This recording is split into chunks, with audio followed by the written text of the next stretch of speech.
வணக்கம் viewers, welcome to Andaman Arusuvai.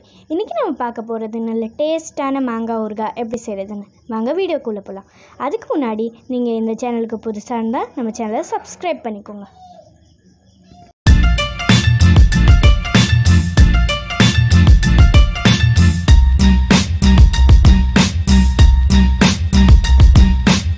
இன்றைக்கி நம்ம பார்க்க போகிறது மாங்காய் ஊறுகாய் எப்படி செய்கிறதுன்னு. மாங்காயை நல்லா கழுவிட்டு துடைச்சி வச்சுருக்கோம். இப்போ இதை கட் பண்ணி உப்பு மிக்ஸ் பண்ணி கொஞ்சம் நேரம் ஊற வச்சுருவோம். 1 கிலோ கட் பண்ண மாங்காய்க்கு 200 கிராம் உப்பு சேர்க்குறோம்.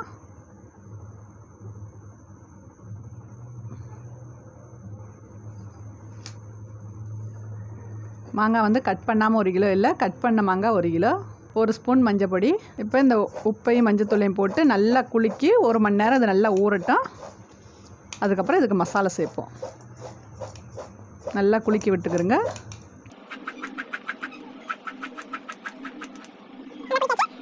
இப்போ இது 1 மணி நேரம் நல்லா ஊறட்டும். பாருங்கள், மாங்காய் நல்லா ஊறிடுச்சு. ஊறி நல்லா தண்ணி விட்டுருச்சு. இப்போ இதை வந்து நம்ம அள்ளிடுவோம். தண்ணி வடிகிறதுக்கு இந்த மாதிரி ஒரு வடிதட்டு எடுத்து இந்த தண்ணி ஃபுல்லாக கீழே வடிஞ்சிடணும்.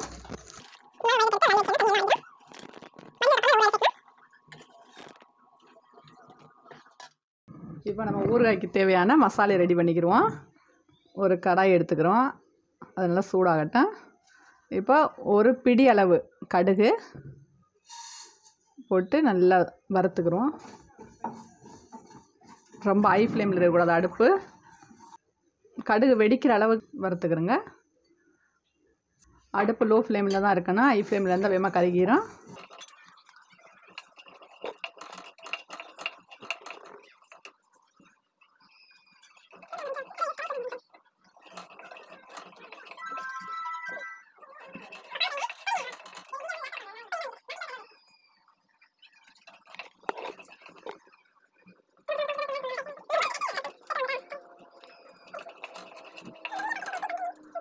கடுகு வந்து இந்த அளவுக்கு வெடித்தா போதும், ரொம்ப கருக வறுக்கக்கூடாது. இது ஒரு பாத்திரத்தில் மாற்றிடுவோம். அடுத்ததாக இந்த அளவுக்கு வெந்தயம். இப்போ வந்து 1 கிலோ வெட்டின மாங்காய்க்கு தான் நான் அளவு சொல்லிக்கிட்டு இருக்கேன். இந்த அளவு வெந்தயம் வறுத்து எடுத்துக்கிறோம்.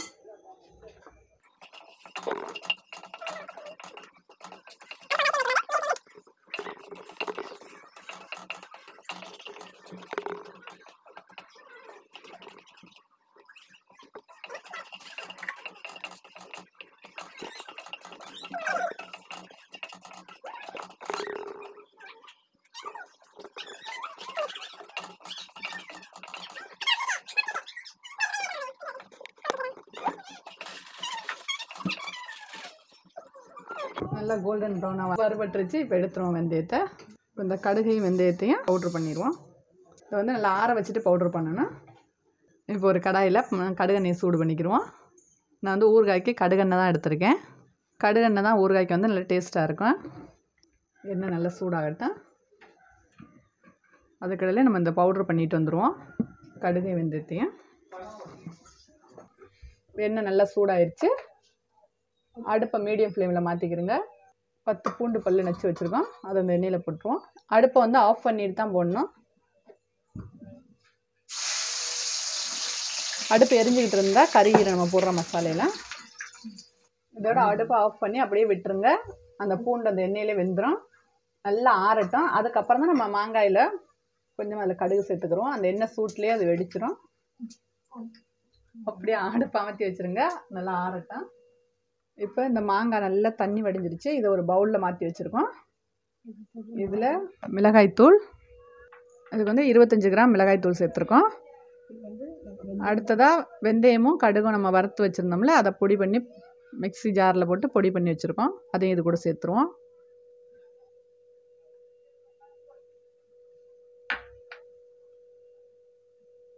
இது நல்லா மிக்ஸ் பண்ணிடுவோம். இது நல்லா மிக்ஸ் பண்ணியாச்சு. இது அப்படியே நல்லா ஊறிட்டு இருக்கட்டும். எண்ணெய் வந்து சூடாக இருக்குது. எண்ணெய் ஆறுனதுக்கப்புறம் இதில் ஊற்றி அப்படியே மிக்ஸ் பண்ணிடுவோம். இப்போ எண்ணெய் நல்லா ஆறிடுச்சு. இதை இதில் ஊற்றி நல்லா மிக்ஸ் பண்ணிடுவோம். மாங்காய் எண்ணெய் ஊறாதனால எண்ணெய் கம்மியாக தெரியுது. இதை வந்து அப்படியே 3 நாளைக்கு மூடி வச்சிடணும். மாங்காய் நல்லா ஊறி எண்ணெய் ஃபுல்லாக மேலே வந்துடும். அதுக்கப்புறம் எடுத்து சாப்பிட்டீங்கன்னா நல்லா டேஸ்ட்டாக இருக்கும். இதை வந்து நல்லா மிக்ஸ் பண்ணிவிட்டு இந்த கண்ணாடி பவுல்லே வச்சு மூடி வச்சிடணும். பிளாஸ்டிக் டப்பாவில் வச்சா ஊறுகாய் வந்து சலிச்சிரும், நல்லா இருக்காது. அதனால் இந்த கண்ணாடி பவுல்லே வச்சு மூடி வச்சுருங்க. 3 நாள் சென்று இதை எடுத்து பாட்டிலில் மாற்றிடுவோம். இது 3 நாளைக்கு நல்லா ஊறட்டும். இதை அப்படியே நல்லா மூடி வச்சு 3 days later. இந்த பாருங்கள், 3 நாளைக்கு முன்னாடி இந்த ஊறுகாய் செஞ்சு வச்சோம். செஞ்சு வைக்கையில் எண்ணெயே தெரியல, ரொம்ப கீழே இருந்துச்சு. இப்போ ஊறுகாய் நல்லா ஊறினதுக்கப்புறம், அந்த மாங்காய் நல்லா ஊறினதுக்கப்புறம் எவ்வளோ தூரத்துக்கு எண்ணெய் மேலே வந்துடுச்சு. 1 கிலோ மாங்காய்க்கு நீங்கள் 300 கிராம் எண்ணெய் சேர்த்து என்ன போதும், அதுவும் கடுகெண்ணெய் சேர்த்துக்கிறங்க. அப்போ தான் ஊறுகாய் நல்லா டேஸ்ட்டாக இருக்கும். பாருங்கள், நல்லா மிக்ஸ் ஆயிடுச்சு. ஊறி நம்ம சேர்த்த மசாலைக்கும் அந்த எண்ணெயோடு நல்லா மிக்ஸ் ஆயிடுச்சு. இதை நீங்கள் எப்பயுமே கண்ணாடி பாட்டிலில் தான் எடுத்து வைக்கணும். ஊறுகாய் எப்பயுமே கண்ணாடி பாட்டிலில் வச்சா தான் நல்லா டேஸ்ட்டாக இருக்கும், கெடாமல் இருக்கும். இது அப்படியே கண்ணாடி பாட்டிலில் அள்ளி வச்சுருவோம். நம்ம அடுத்த வீடியோவில் சந்திக்கிறேன். நன்றி. இந்த வீடியோ உங்களுக்கு பிடிச்சிருந்தா லைக் பண்ணுங்கள், ஷேர் பண்ணுங்கள், கமெண்ட் பண்ணுங்கள். நீங்கள் இது வரைக்கும் நம்ம சேனலை சப்ஸ்கிரைப் பண்ணலைன்னா சப்ஸ்கிரைப் பண்ணிக்கோங்க. பக்கத்தில் இருக்கிற பெல் ஐக்கானையும் கிளிக் பண்ணிக்கோங்க. டாடா ஃப்ரெண்ட்ஸ். அறுசுவையில் ஆரோக்கியம் மலரட்டும்.